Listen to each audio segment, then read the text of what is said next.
Shalom, bracha, bénédiction et paix à tout le monde.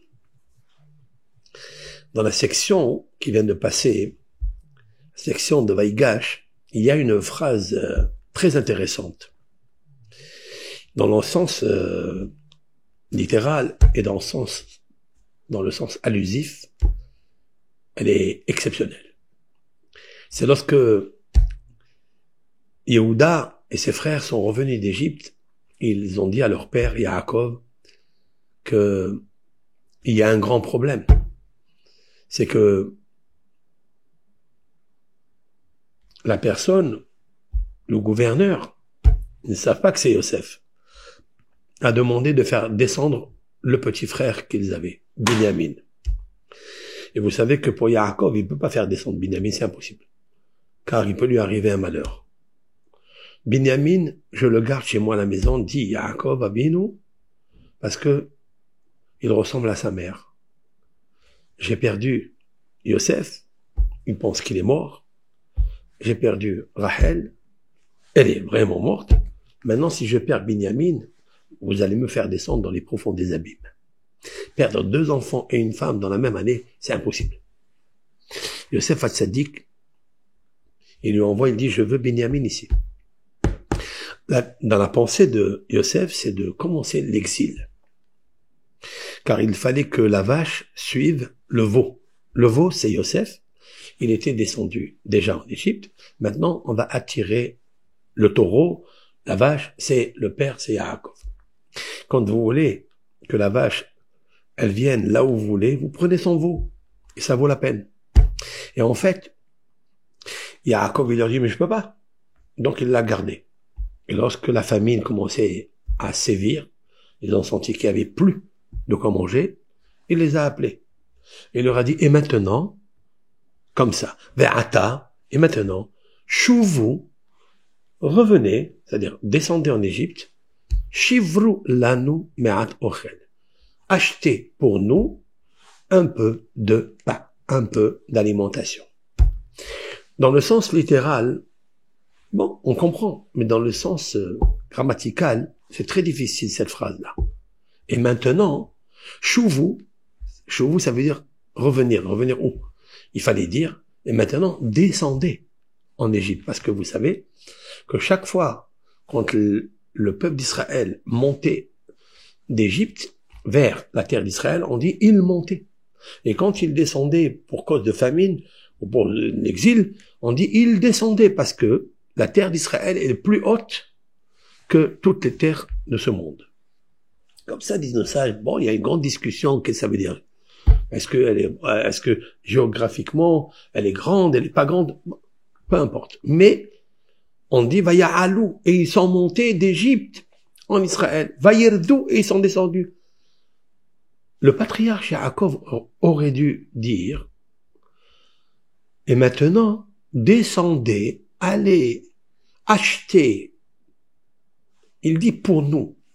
C'est un mot qui est en plus. C'est quoi pour nous et pour qui? La Torah n'ajoute pas des mots en plus. Alors pourquoi leur dire et maintenant revenez? Fallait leur dire et maintenant descendez, achetez. Il dit quelque chose encore bizarre. Me'at ochel, un peu de nourriture, mais il y a encore 5 années de famine. Et 5 années de famine, il faut beaucoup de nourriture. Qu'est-ce qu'ils vont faire avec un peu de nourriture? Ça, c'est des questions très puissantes. Il vient le Rav Hida et il met son miel, une interprétation fabuleuse qui nous donne à nous peut-être un renouveau dans la pensée historique et une pensée professionnelle, comment éduquer notre être à éloigner toutes les forces négatives qui nous entourent. Il dit comme ça, Ve'ata, et maintenant, chaque fois que vous trouvez dans la Torah, dans la Bible, le mot Ve'ata, en'ata, est là, la chose, teshuva. Chaque fois que le mot Ve'ata est maintenant, c'est quoi, maintenant, ça veut dire teshuva. Comme c'est marqué, Ve'ata, ma Hashem Elohecha shoem eimach. Et maintenant, qu'est-ce que l'Éternel demande de toi? Ki im le'ira et Hashem. C'est de craindre ton Créateur, de s'attacher à lui, de marcher dans son chemin. Comme il est miséricorde, tu sois miséricorde. Comme il enterre les morts, aide à enterrer les morts. Comme il visite les malades, fais de toi aussi. De s'attacher à son caractère, son bon caractère, ses qualités. Il dit comme ça, Ve'ata, chouvou, revenez betchouva, repentissez-vous. Parce que, qui est-ce qui provoque toujours les punitions du ciel, les sanctions du ciel, la récession économique? Vous savez c'est quoi? C'est le fait, lorsque tu as l'abondance, tu oublies ton Créateur. Tu oublies l'Éternel. Et il y a toujours une restriction de gratitude avec ton Créateur. C'est pas comme ça que ça marche. Quand je te donne l'abondance, tu dois prendre pour toi et tu dois aussi partager avec les autres. Tu le fais pas, tu amènes la famine dans le monde. Tu amènes le choléra dans le monde. Tu amènes le Covid dans le monde, la pandémie dans le monde, la guerre dans le monde. Alors il leur dit, s'il y a une famine, elle va durer encore 5 années. Il faut savoir, c'est parce que nous n'avons pas cassé encore la midatadine, la rigueur, la sanction céleste. Alors qu'est-ce qu'il faut faire? Et maintenant, chouvou, faites teshuva, mais chivrou l'anneau.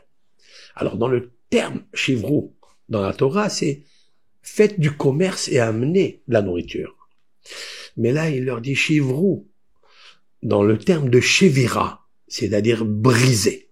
Faites teshuva et brisez l'anneau. L'anneau, c'est très spécial ici. La valeur numérique du mot l'anneau pour nous, Lamed Nun Vav, valeur numérique 86, comme la valeur numérique Elohim, c'est-à-dire la puissance nécessaire qu'il y a dans le monde, qui est régie par la force dans ce monde. La sanction céleste, c'est-à-dire la discipline céleste. Allez-y, cassez cela. Il nous faut casser l'orgueil. Il faut faire teshuva sur notre orgueil parce que nous nous sommes rassasiés et nous avons dit, où est les dieux? Où c'est marqué ça? Dans l'Ecclésiaste du roi Salomon, il dit, l'Éternel, j'ai peur d'être pauvre parce que je vais aller voler. Et j'ai encore plus peur de me rassasier parce que je vais t'oublier et je vais dire qui est le Créateur. Nous voyons que être pauvre, c'est moins. Celui qui est pauvre, il peut juste voler. Mais celui qui est rassasié, il peut renier la gratitude envers Hachem et dire qui est le Créateur. Il leur dit à Jacob, l'abondance qu'il y a eu avant, vous n'avez pas partagé avec les autres. Maintenant, nous allons casser cela, chivrou. On va casser, chivira, cassure, l'anneau, midatadine, 86, Elohim. Il faut qu'on la casse. Et comment on fait? Comment on fait cela? Quel est le programme? La réponse, me'at ochel. Un petit peu à manger pour toi. Mange un peu. Tout d'abord, c'est bien pour ta santé. Comme dit Maïmonide, que la majorité des pathologies chroniques du corps humain, c'est les acidoses, les stress. Et d'où il vient tout ça? De rassasiement, de la malbouffe. Tu manges, jusqu'à ce que tu fais exploser toutes les cellules souches, jusqu'à ce qu'elles deviennent cancérigènes, jusqu'à ce qu'elles deviennent des acidoses. Il y a des toxicités, il y a des toxines. Il te dit maintenant, me'at ochel, fais un tout petit peu de ochel, mange un peu. Surtout après Hanouka, après les repas pendant 8 jours, après les beignets pétris dans l'huile et dans le miel et dans le sucre, combien le microbiote il supporte maintenant? Il faut se priver de ces crises intestinaux, des ballonnements, des gaz, et tout ça, ça paye cher. Et tout ça, tu peux plus étudier convenablement quand tu es rassasié bien comme il faut. la charge de la Torah, on l'enlève. C'est une parole de Ramchal, Rabbi Moshe Chaim Luzzatto, dans son livre Luminer, le sentier de la rectitude, ou le sentier des justes.